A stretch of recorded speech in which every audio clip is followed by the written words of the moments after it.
ഇത് ഭൂമിയിലെ ഒരു സാധാരണ സ്ഥലം അല്ല, ഇവിടെ പ്രകൃതി തന്നെ അതിൻ്റെ ഏറ്റവും കടുത്ത രൂപത്തിലാണ്.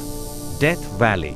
അമേരിക്കയിലെ കാലിഫോർണിയ സംസ്ഥാനത്തിലുള്ള ഈ മരുഭൂമി ലോകത്തിലെ ഏറ്റവും ചൂടുള്ള സ്ഥലമായി അറിയപ്പെടുന്നു.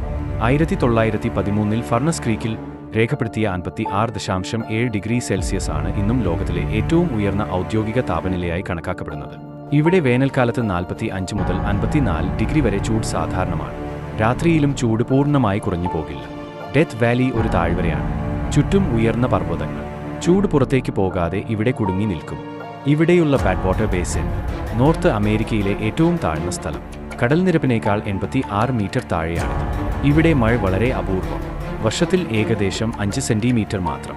ചില വർഷങ്ങളിൽ മഴ ഇല്ലാതെയും പോകും. എങ്കിലും ജീവിതം ഇവിടെ നിലനിൽക്കുന്നു. ചില ജീവികൾ ചൂടിൽ നിന്ന് രക്ഷപ്പെടാൻ രാത്രി സമയത്ത് മാത്രം സജീവമാണ്.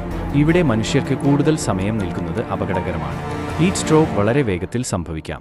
ഇനിയും ഇത്തരത്തിലുള്ള യാഥാർത്ഥ്യ വിവരങ്ങൾക്കായി ഫോളോ ചെയ്യൂ.